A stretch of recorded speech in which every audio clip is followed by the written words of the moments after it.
How is everybody? Lots to cover. I see lots of questions. So, Red Pill, in Luke's absence, would you possibly be able to, either yourself or Urban Gecko, do you want to give a quick update on what's happening on the product front? Yeah, sure. There are no major updates at the moment. We're still preparing for the next PI planning that we have next week. You've probably seen in social media that there are a couple of new things coming with the new Christmas template. That's pretty exciting. That will be enabled for the district owners soon in the next build that we're pushing out. Hoping we get that new build out this week so we can activate that in the portal. And yeah, nothing major new though other than that. Maybe Michael, if you have any points from your end. Or one feature that people have been asking for is ability to mute people. So we obviously have the ability to mute people in there, and then what will be coming soon is the ability to do that from terminal, so you don't have to run up to them anymore, because people like me like to keep moving so that people can't mute me. So you'll be able to do that from the terminal. So that's a nice quality of life improvement. I think everyone's going to enjoy that, and we obviously getting ready with pets. And for those of you, because we've been testing out some new builds internally as well, but for those of you who haven't been there for a while, you would have noticed the updates to the environments and some of the better finish on Archimoto. So some of the scenes are looking a lot better now. If you go and have a look at those. And we've also got the avatars. We've got the improved lobby, as we've stated in the for the apartments as well. But lots of stuff coming as well. Pete, do you want to update anything on the KOGs side? For KOGs, the crafting for KOGs quest packs just went live today, this morning, my time, midnight GMT. So we've seen there's quite a bit of activity there where people start crafting KOGs. But awesome. Yeah, and for those who are not familiar, that will be the final. That will be the final event for this year. Okay, and for those who are not familiar, what's the skinny or the lowdown on how long they've got and what they have to do for those who haven't been watching the channels? Oh, it's there's a limit of 2,000 packs. So once it runs out, it runs out. But based on the calculation that we've made, they should last till at least January's claim, staking claim. So it shouldn't run out this month. It should run out only after the January's claim. So there's still time. But it's based on availability rather than time frame. There's no time limit per se. It's just when the 2,000 packs are crafted. Okay, thank you, mate. Lala, do you want to update anything now, or you want to wait till the end of the call?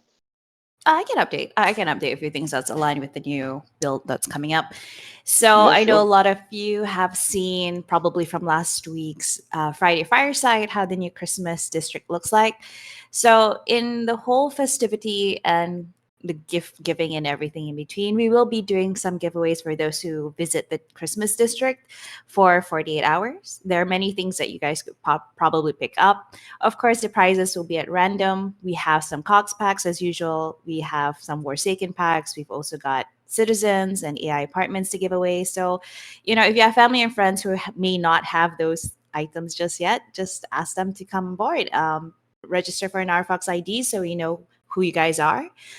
Link your wallets and you'll get the prize within the next 3 days at least before Christmas. So everyone will get something. We really do want everyone to end the year on a really happy note. And for this week, we do have another DJ event. It's already in our Discord calendar, so you guys can check it out. I believe it's Pony Meadow this week. And as usual, the more the merrier, and we can just have a little bit of fun. We have DJ Hour, as Atish has asked. We have it on Friday as usual. Drop by and we'll just chill the week off for this week. Yep, that's pretty much it for me. Yeah, the actual DJ events have it's been good. It's sort of picked up a little bit of steam and getting some more people in there, seeing some faces we haven't seen for a while, and some faces coming in for the first time, which is obviously really good. I think that as time goes on, that's one of those things that will sort of pick up. We've had people. I know we've had some people say that it's falls in a time zone for them that's during the day or a little bit more difficult to make it. But the thing is that you can watch it on the YouTube. We stream it on YouTube, but also when you go into the DJ events area, you can actually hear the music from the sets that's been played. So yeah, we go in there quite a bit for testing, and it's pretty good. But looking forward to seeing that continue next year, and then adding a different field of events as well. So the more sort of activities and the consistency will sort of obviously attract bigger audiences, which is going to be very, very good. Lala, do you want to start with the questions that you posted, and then we can move on to the through to the live ones? Sure, I can do that. So I'll kick it off first with a question from PJ. What is the current state of the NFT platform and the possibility for projects to generate their NFTs straight on the platform? Is this still a focus of RFOX to push out as a standalone product, or will this be integrated into Vault and pushed out as part of the Vault? We definitely see most of what we have as being sort of Vault related. We obviously did have lots of different pieces that we were trying to integrate. Some of the things that we will have as part of APIs and SDKs will obviously benefit people outside or doing things that are not necessarily just Vault related. So that means that you've got the standalone nature of some of the tools ability, because that's a question that we've covered in previous AMAs where people have said, would you be able to use the tools for other stuff? So the whole idea of the API and SDK, and we were asked that, I think, first and most predominantly with the AI stuff, there will be use cases that extend well beyond what we are doing initially. But I think that ultimately there is a lot of tools that are actually out on the market and in the marketplace. And I think we're trying to integrate as much so that it makes it as compact and as uniform in the Vault as possible. But then, as I say, the APIs and SDKs could have wider reaching purpose and utility. Is there anything you want to add to that, Red Pill? Yeah, sure. So as a product, it's obviously still there. So projects can still launch the NFT collections. But as you know, it also makes more sense in combination with the Vault. And there will be a lot more features also inside the Vault that will leverage NFTs more. We're looking into a couple of more chain integrations. There are a couple of things that Second City wants to do as well, and basically leverage NFTs more in those districts and experiences. And the use case of those NFTs that we launch through the platform will be much more obvious as well once they actually are used in the Vault. Like, for example, we've had those DJ events now, so you could imagine that once that gets a bit more traction and more users, that DJs could spin up their own collection, and you need to get one of the NFTs to join one of those DJ events. Or we have some games in districts, and you gotta buy those NFTs as weapons. And at that point, we will be ready to, just spin up those collections with our NFT platform and drive business to that.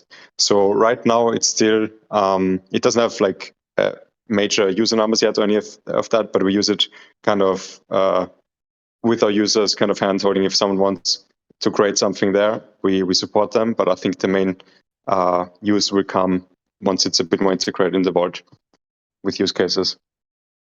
All right, so moving on to the second question. Benny mentioned he was doing the rounds with exchanges. Are there any possible listings? We're always talking to exchanges. We've got, as we stated, a few things coming up in the not too distant future, and we're looking at sort of making things a little bit more simplified and succinct. But ultimately, we haven't sort of sniffed around the exchange front for quite some period of time, but just sort of started poking those fires again now, as we're sort of obviously turning things around, the platforms out. So yes, I started talking again. As you would probably be aware, the ambiguity is around the fact that any time that you're talking to an exchange, you have a pretty strict NDA, and the NDAs say that if you actually mention the name of the exchanges that you're talking about, or any of the listing processes, regardless of whether you're being listed, considered, or not considered, that it can jeopardize your chances to be listed. So when listings do occur, there'll be no notice. It'll just sort of come. But that again is up to them when they want to list. And again, we can't talk about it until they talk about it. So the general rule of thumb is you do see projects that go out and sort of occasionally jump the gun and talk about stuff. But I saw two recently that went out and announced that they were getting listed on an exchange, and then the listing got pulled. So you've got to be very careful not to talk about stuff before they do. But ultimately, it's always up to them. They don't really give you much indication of whether or not something is likely to go ahead.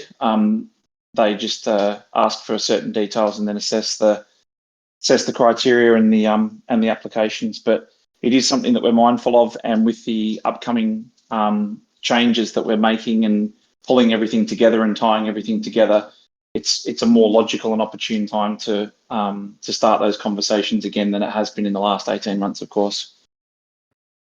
Alrighty. Okay, so the next question is something that even Atish has asked. This is J. Charles and Atish. Is when will we get Mike Novogratz in the vault? And if he gets that excited about it, like he did with Luna, Benny could encourage him to fix the Luna tattoo he has by coloring the wolf red and make it fox-like. Seriously, can we get him in the vault? So that's the question for tonight. Look, we'll definitely reach out to everybody in our networks and try and we've been taking a lot of people through each week and giving people a bit of a look-see at what we've got and what we're doing.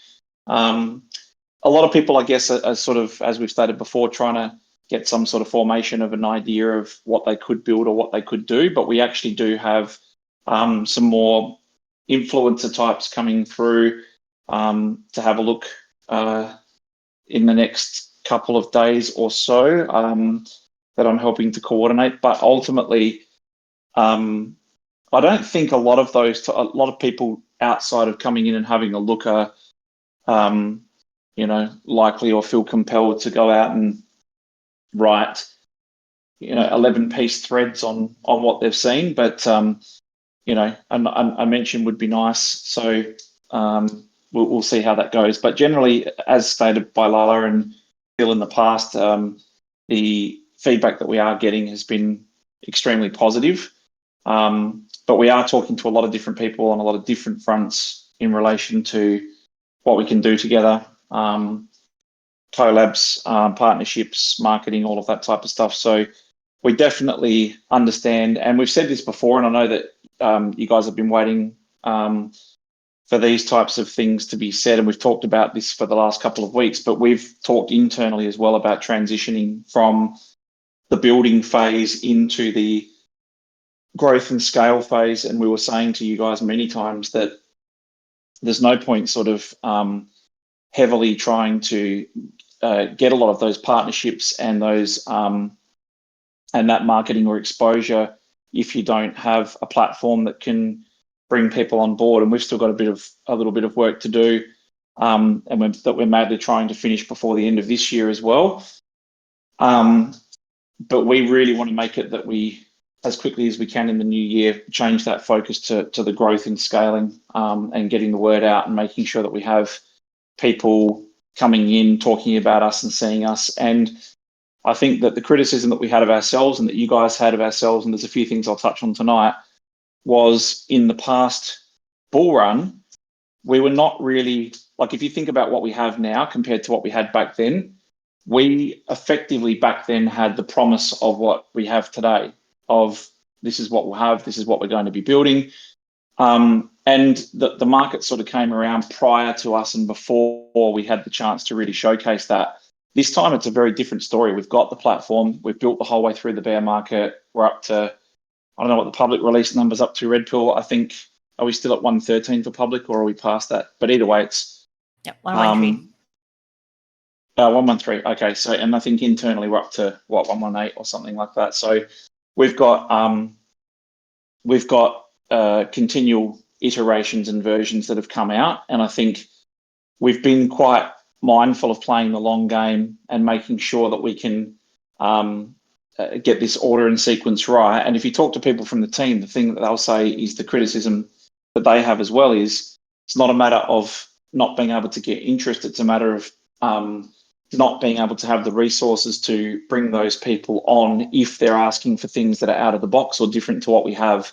So we've got to be very mindful of the fact that we can do certain things at this time, and that the SDK and APIs will allow us to do certain integrations with ease, and others will require further development and building. But we've made no bones about it. We want to really start to get into a situation where, as quickly as we can, and before this cycle is out, to be in a situation where the creators have the tools that they need to be as self-sufficient as possible, and that we are not a core group of people that have been the builders for the last X years, having to dictate the direction and decision of some of these things based on the fact that we're the only ones that can do things or have access to things. So it's a huge prerequisite for us to be able to say, we've got to get this moving for this upcoming run, and make sure that we've that you start to kick in the governance, and you start to make sure that people are having a more active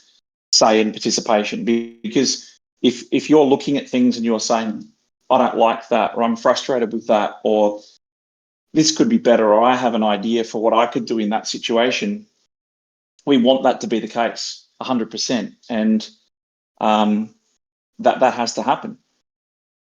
So that, and on that, I'll get into the COGs part of it. I'll just remind me, Lala, but I'll come back to the COGs part and stuff. I'll go through some of the questions that have been raised in the week as well, just to sort of nail that down and try and give you a helicopter view, 40-foot helicopter view of where we see the ecosystem and what the focus is for us. Awesome. So I'll just move on. Should I move on to the next question? So if all's good. Yep. Alrighty. So next question is from Atish, and it's for Pete. Pete said on 1st of November, AMA, the Quest packs were coming for RFOX 2020 holders. Nothing has come yet. Why? Yeah, tomorrow. I've been very busy. I just haven't got the time to send it out. But yeah, I'll send it out tomorrow. Alrighty, so there you go. Second question for Atish is, did Reebok go to another project, or are they still with RFOX?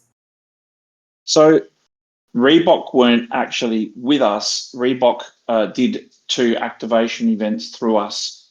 Reebok had always sort of expressed that they wanted to, they were looking at doing things themselves, because when you're talking about those global brands, and for those of you who weren't around, it's a very valid question.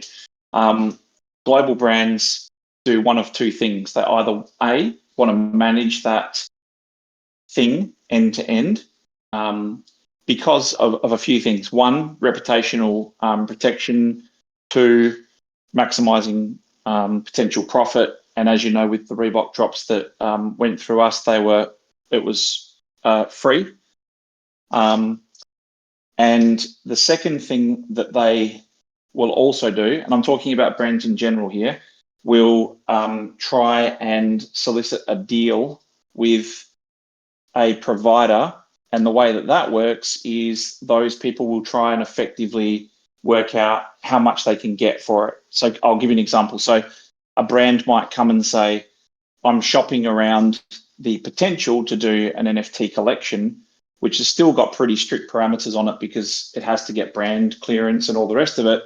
But ultimately, and you see this all the time, you'll see, for example, something like a Nike artifact or something like that.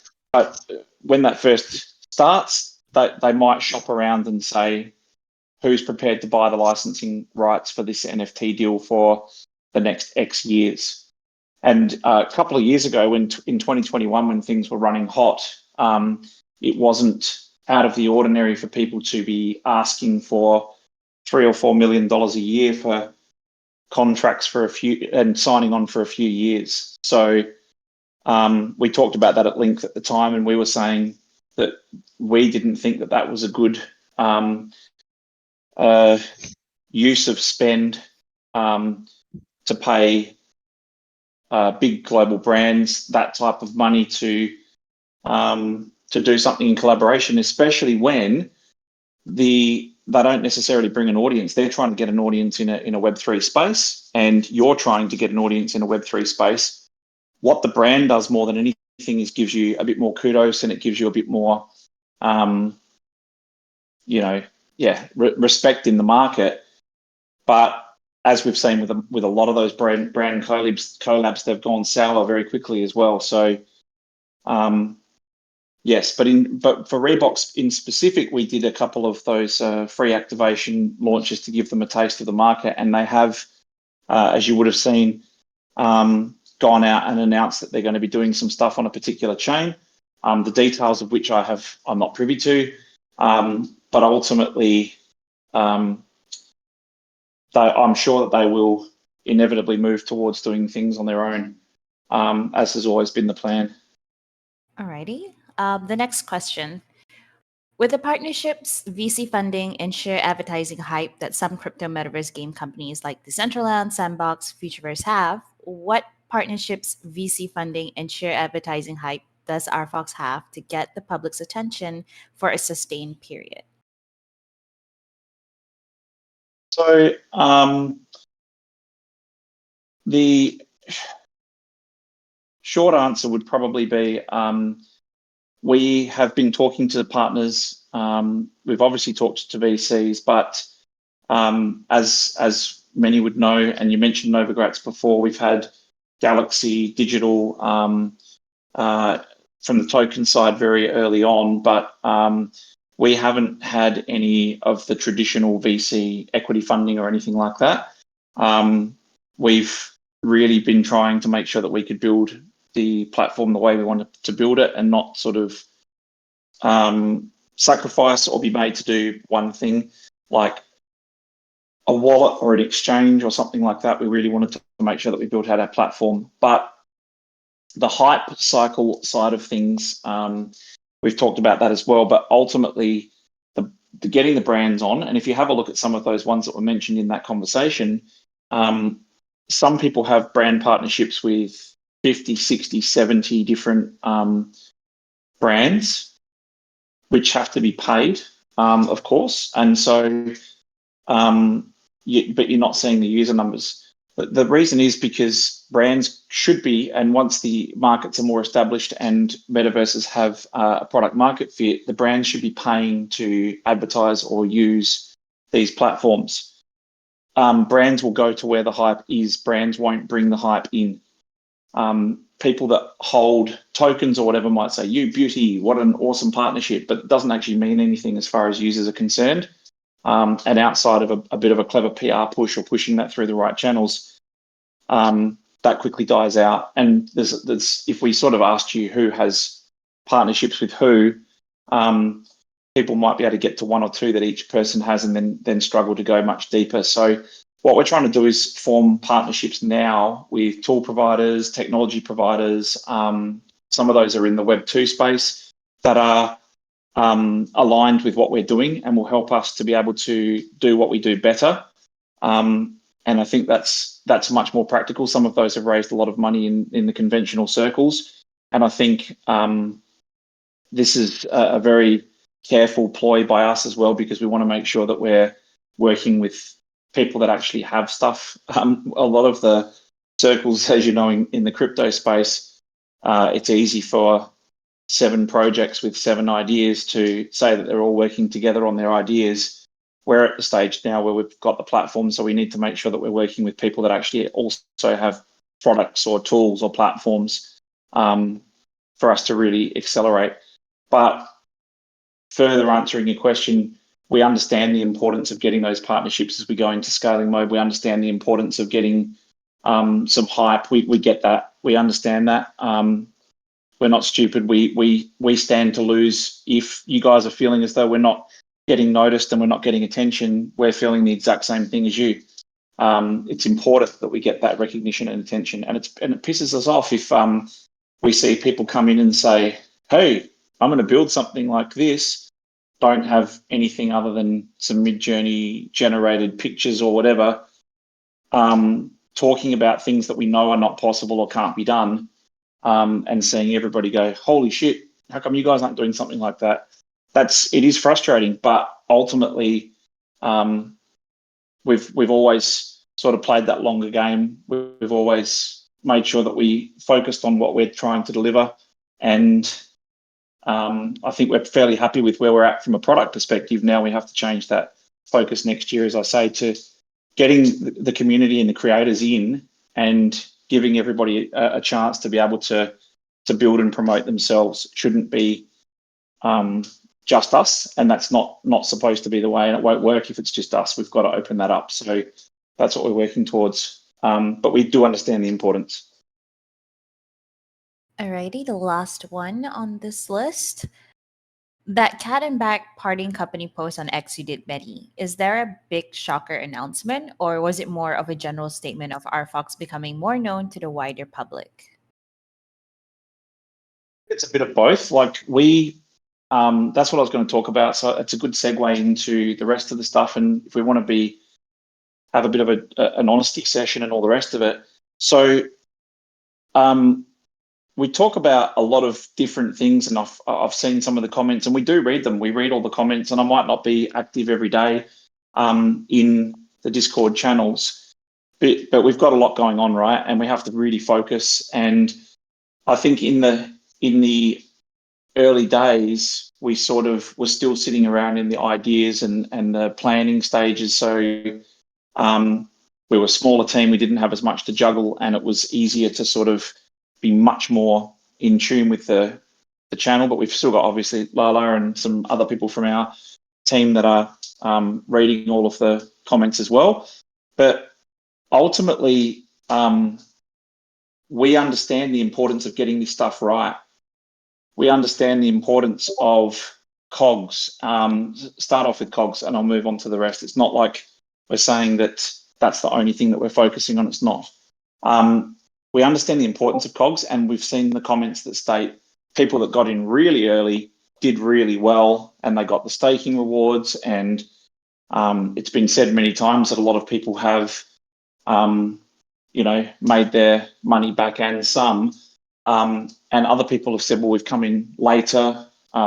What's in it for us? And then we've heard we should get stuff on the apartment side and NFT side and all the rest of it. And that was tried to be balanced as best we could, but without huge amounts of liquidity on the other side and the market being down, there wasn't huge pulls. So people had in this chat had sort of said, well, that was a great liquidity exit event for those people. So the thing is, we've talked lots about how we can amalgamate, bring things together. And one of the things that we've really tried to focus on is that value for people that have come in. And you might say, well, I can't see it. In a bear market, you can't see anything. But in a bull market, it's like everybody's champagne and swinging from rafters. The thing is that doesn't make the team or you or any of us any smarter. It just means that, the market's doing better. Any turkey can fly in the wind. So the thing is that we are trying to make sure that we bring things together in a sustainable way and that we don't try and cannibalize stuff or we don't try and topple things over. KOGs, we understand the importance of getting that right through this market cycle because we believe that it's a very strong brand potential, and we believe that it's the thing that got us going. It's very, very important to us, and we understand that it has to get momentum and people coming back in this cycle. You can't just sort of limp through a cycle and then turn around and say, right, that's it. It's got to be this cycle. It's got to be now. So we are 100% aware of that. And that's the type of things that we're working on. So we're going through this piece by piece, and we're making sure that we've got those pieces ready to talk about. So going back to your statement of the cat out of the bag, yes, it's partially about more and more people knowing about us, and that will come with partnerships and some of the stuff that we've got coming up, but it will also be based on some of the structural stuff that we're looking at bringing in now. Sorry, there's a bit of feedback on someone's mic there. Someone's, Lala, I don't know if you can catch who that is. Yeah, I did Yep. mute Or them. Pete. Someone I unmuted mute them. them as well. Okay, thanks. So, so KOGs is important, and we do believe, it's got 21,000 wallet holders. It's got, it's big enough. It's bigger than a lot of tokens these days, as far as the holders are concerned. So it deserves to be bigger than it is, and KOGs stands for keys to other games. So the emphasis on us is to make that successful during this upcoming cycle, extremely successful. It is good enough, and there is enough potential there for that to be a standalone, as well as also the integration into the Vault. But the important thing is not to push things into something that it doesn't fit into, or to topple something else over when you're doing it. But the fact is, I think we're getting much, much closer with the designs for the first couple of versions of the economy to really sort of get that back to where it should be. And I'm saying it hand on heart. This is KOGs this is its cycle right now. It has to get into the mainstream consciousness. And I know we've heard lots of people say, "Oh, shouldn't be on wax. You should take it somewhere else where it's hotter, or you should do this, or you should do this type of a collection, or you should burn more, or you should." We've got a lot of suggestions, and I think the thing is, there's a lot of good suggestions, and there's a lot of people that are passionate about it, and there's a lot of people, and I like when people come in and say, "I want to be able to trade more. I want to be able to do more. What happened with this? How come that's not?"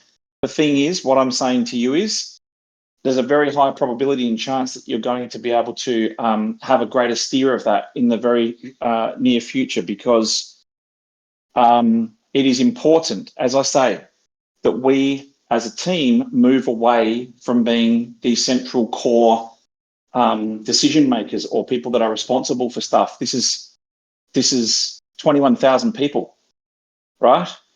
Between you and knowing what you know and all the rest of it, I'm sure that a little bit of increased involvement could have a tremendously significant impact.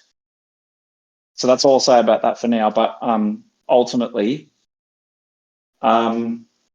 it's exciting, but we also know that the time is now. We have to go with this. And again, I'll reiterate, you do not limp through another cycle and then say, "Oh, what should we do about KOGs?" It's nothing like that. This has to be well set up, well structured, and a shared accountability for the success of that across us and you guys. I can't be any more clear without being than yes, I'm sure you understand. Second thing, from the Vault perspective, we've also heard lots of suggestions, lots of input, and all the rest of it.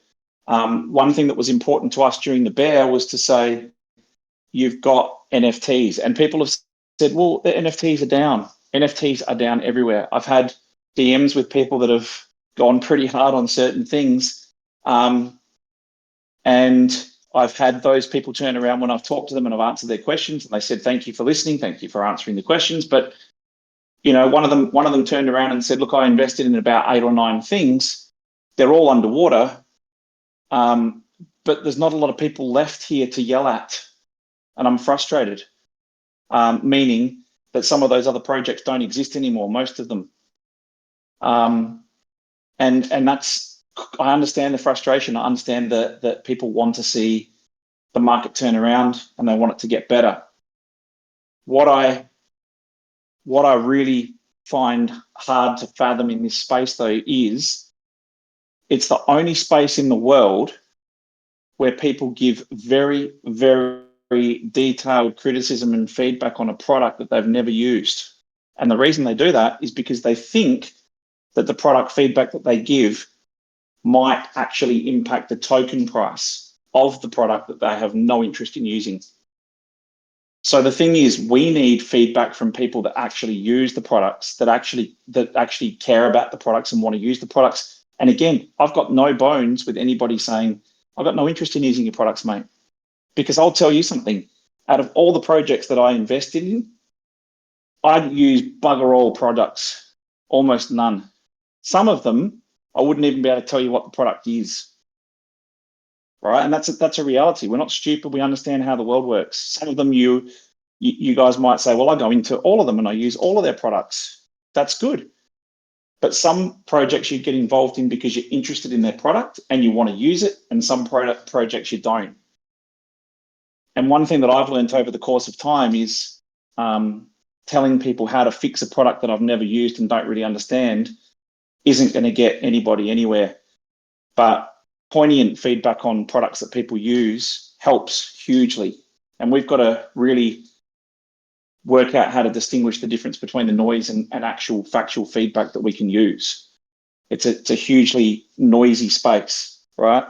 So, and we've had the suggestions, of course, people say, you don't need to actually build anything. Don't build anything. Just take all of the revenue, all of the marketing money, all of the things that you've got and just spend it on hype. Do what those guys did. Get 3 seats on a panel, place an ad in that directory service, pay for a ranking up on a coin metric thing, and pay those 3 shillers to talk about you, and that's it. We don't care if you don't build a product. But obviously, if you have a look at what we're building, we've spent a ton of money on the actual product itself. And for some of you, that doesn't matter, and you don't care about that, and it would be much better to be spending money on marketing. What we're saying is we're now transitioning into the stage where those two worlds meet, because if you don't have the marketing, you don't have the users or revenue, then you don't have product market fit, you don't have a product, you don't have a future. So those two worlds will collide, and they'll come together very soon, and they have to. But ultimately, we had to build a product and stuff first, and we were too late for the last cycle to have something out. This time, we have something out, and we're in a good position. So now it's a matter of narrating and marketing that. We've had many suggestions from you guys in relation to different positioning, different narratives, different branding, different all sorts of stuff.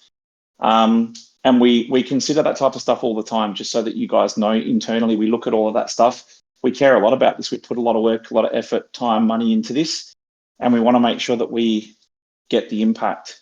And there's a lot of people who have been slaving away behind the scenes for many years that deserve to be recognized for the work that they've put in and for what they've done. And we want to make sure that that happens. So we are aligned. If we succeed, you succeed.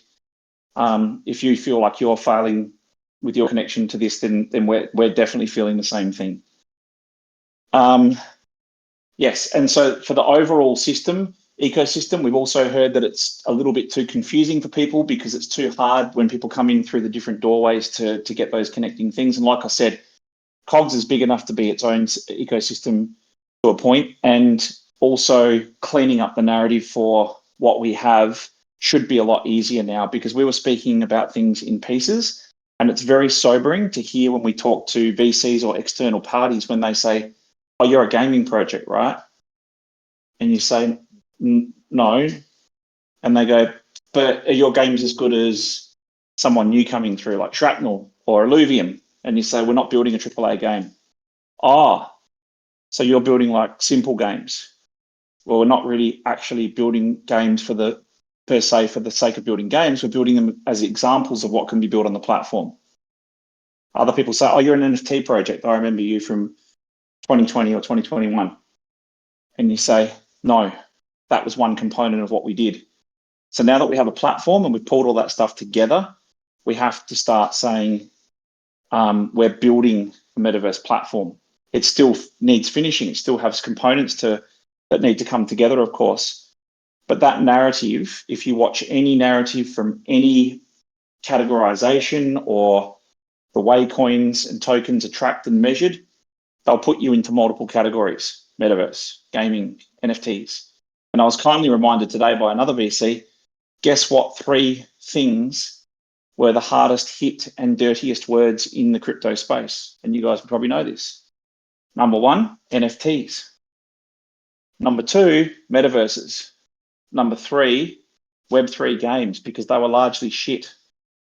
And the only reason people played those Web3 games was to earn money.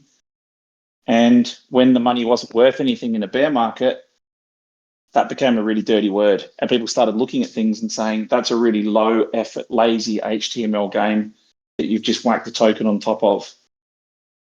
So we had 3 of those categories.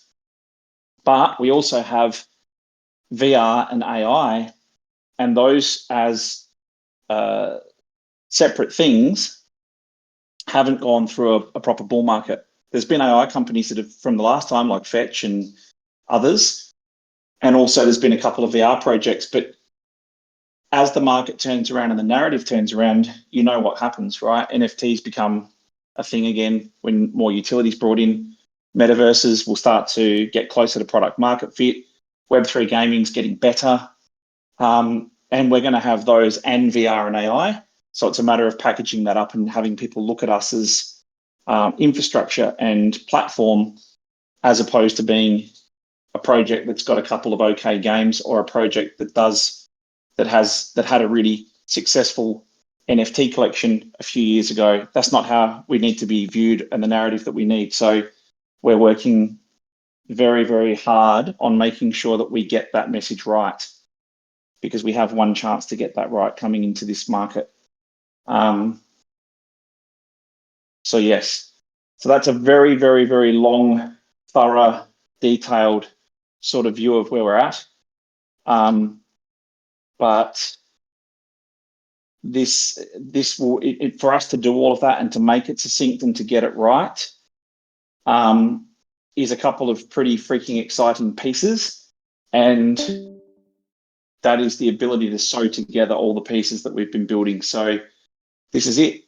And this is a great part to a great beginning of a segue and transition into us all working together more, and having you guys and the creators being much more at the helm than you have been. There you go, Lala. That's about as much as anyone can say on the subject, I think. Very, very thorough. Yep, agreed.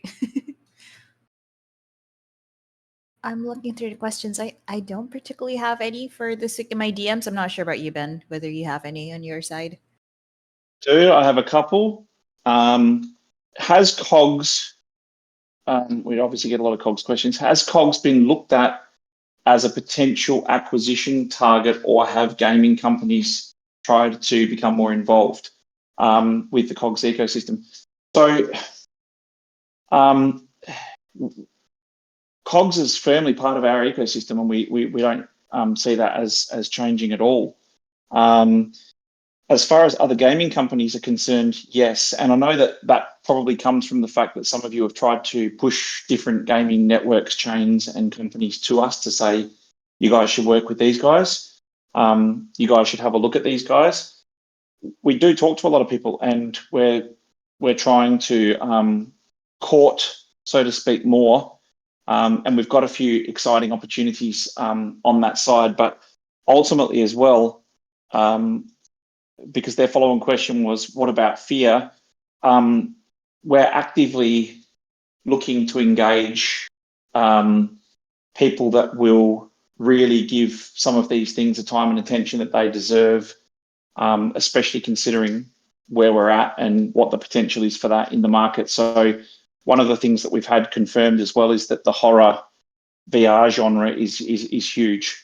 And there's lots of opportunities for some of the things that we have as individual things, for sure. But KOGs is firmly in our ecosystem and remit, and we've got no interest in selling that or getting rid of that, or whatever that question might be leading to or alluding to. So we, as I said, we think it's a really strong brand, and we think we've got an opportunity to do something very positive with it in this market. The other one was we get this one all the time.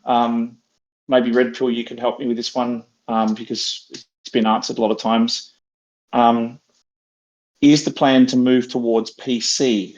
I noticed that many people have been showing demonstrations of their metaverses using PCs or Unreal Engine and are going for an extremely high graphic quality.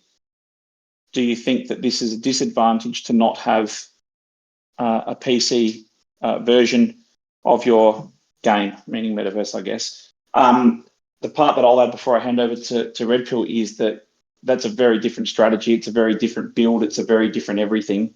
It's comparing an apple to a banana. But Red Pill, do you want to have a comment on that? Sure. So we need to start that we're building for VR as a first platform. Then the question is, do you want to build VR standalone or do you want to build VR PC? And if you look at the market, you will see clearly that VR PC is an extremely small niche, and most users are VR standalone with the Meta Quest hardware. And then we're basically dependent on the progress of that hardware to how far we can push it with the graphics. So if the VR headset dictates that you can't go over a certain level of polygons in a scene, the performance, then that means we just need to try to keep in that limit. Otherwise, the experience will not be good. Yeah, that's basically how you have completely different strategies for different kinds of products. Obviously, we can't compete with the graphics that you can get on a graphics card on a PC. But each platform can also not compete with our VR and basically that kind of user base that you have in VR and that immersive technology. And yeah, that's basically what we went for. We also didn't want to separate different streams. Like we want to have in our metaverse everything being connected, right? So in some platforms, you have different platforms, like different devices where you can use PC VR or you can use standalone, but then you can't access certain experiences. So if you want to go in there with a friend and experiences to this high graphics, maybe you wouldn't be able to go in there because your device is not, strong enough to keep up with PC VR. So that's a decision we made pretty early on, and I don't think it's really a disadvantage. It's just a different strategy. And we will obviously adjust as soon as those devices, provide a better performance. For example, the Meta Quest 3 is much stronger. The board is running much smoother on that one. It's like, 60 FPS across the board pretty much. And we're really excited of those advancements, of course. But yeah, we're just kind of dependent on that hardware for now, or how far we can push it. Yeah, Red Pill, just as a little bit of context, because we had a couple of questions about that. I think that was probably largely related to, or might have been referencing Spatial's move out of VR as well, out of the focus on VR. We did get asked that, and I know I was asked that for last week, but we sort of just didn't get to it. But like Red Pill just said, web based VR is a very small niche, and we're seeing, you've seen VR chat go into. Sorry, mate. Sorry, mate. Now I just want to say, yeah, of course, we will have the web version as well. So to cover this one, it will not be like a PC version in the sense of like downloaded in Steam, but it will be a web version. And then you will be able to use like a WebGL. It will be much easier to stream from there, of course, and create content. So that's a big advantage. Yeah, I think a lot of it is also a matter of timing, right? So maybe some platforms were a bit too early in VR because the hardware was just not able to support that use case yet. But I think we were getting into really good territory, especially now, also with more and more adoption for those VR devices. And but yeah, I think it's good across all platforms pretty much. Any for interrupting, just want to clarify that. No. It's important context, and I think that the Spatial reference, because as I was saying, VR chat, we saw that they were kind of also trying to branch out and do extra platforms.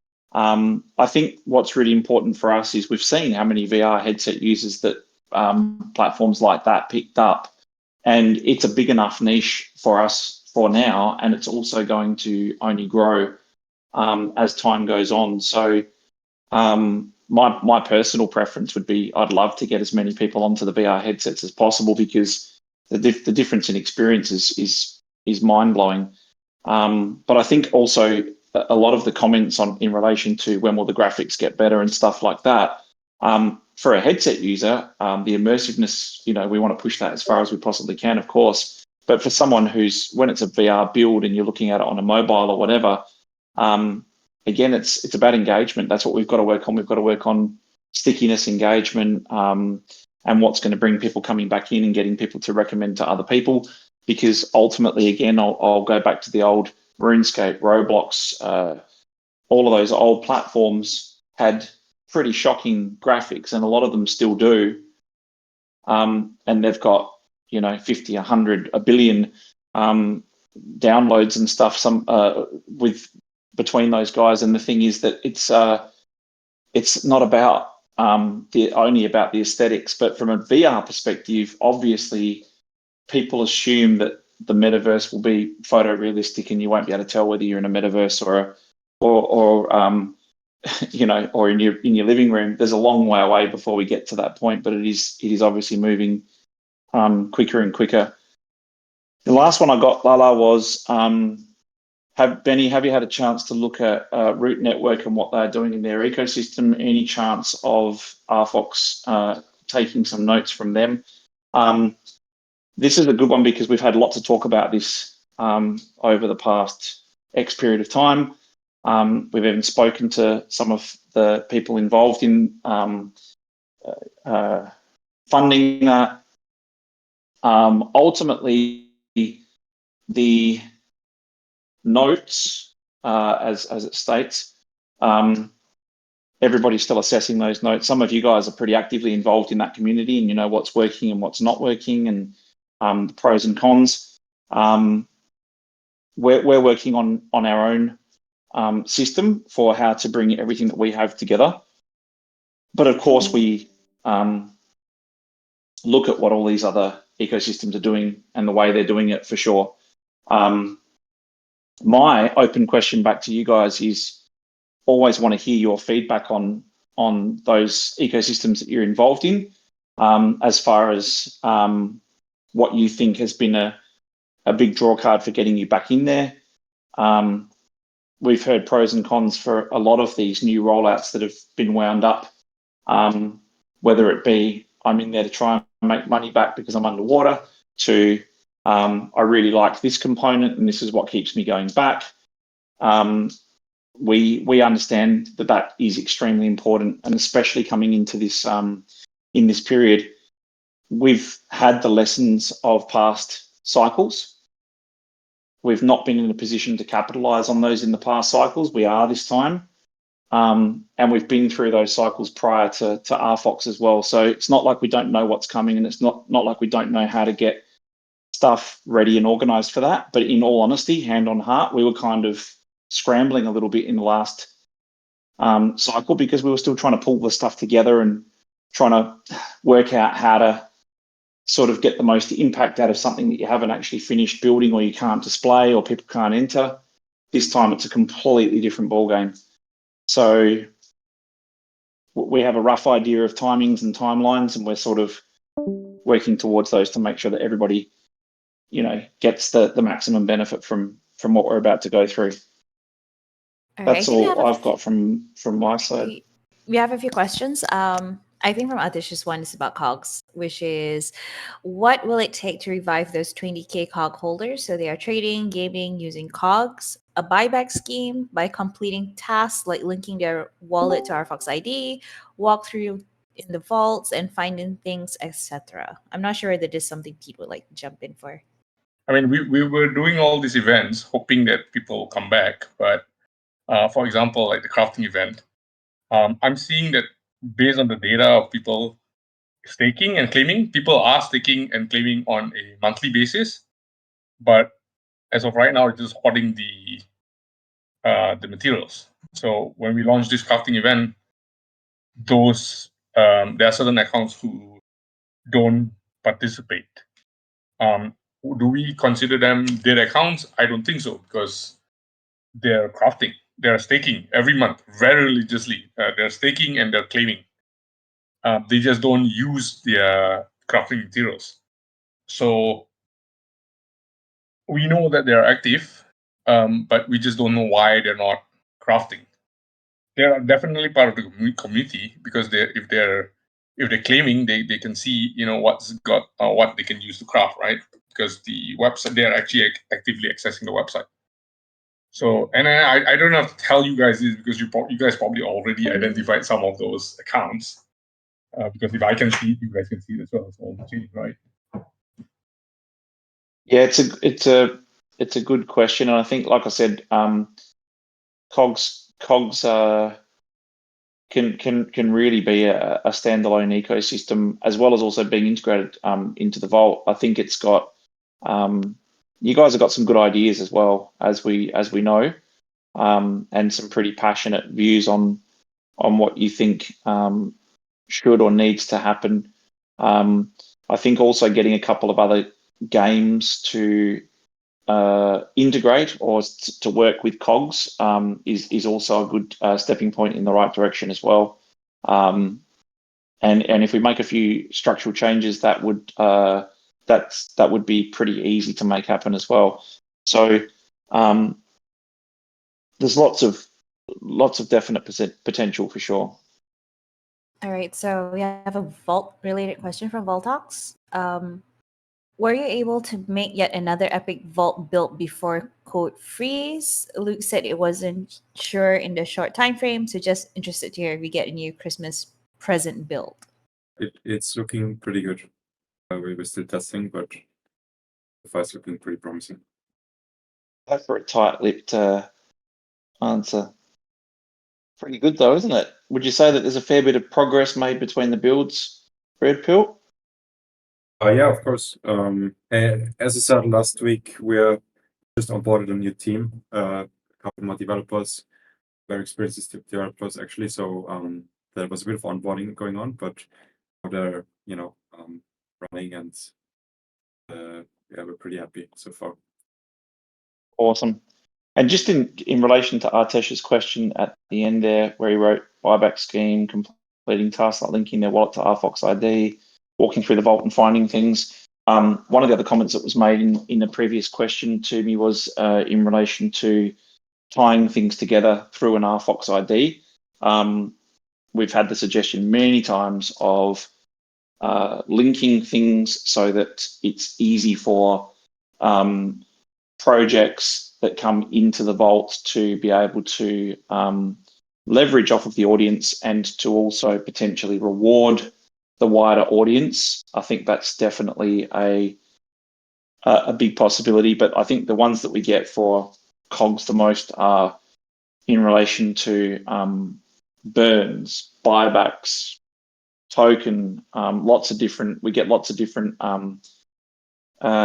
suggestions and opinions and all the rest of it on that. But ultimately, it's just really important for you to know that we understand. Again, I'm reiterating the importance of this taking off in this this coming cycle. And 20,000 wallet holders is not something that was a snap of the fingers and it happened overnight. That was years and years of work to get this to that point, and we want to make sure that goes to 50 or 100,000, and there's a greater number of people trading, and and the community has the ability to be able to bring in more games and attract more users. So that's extremely important.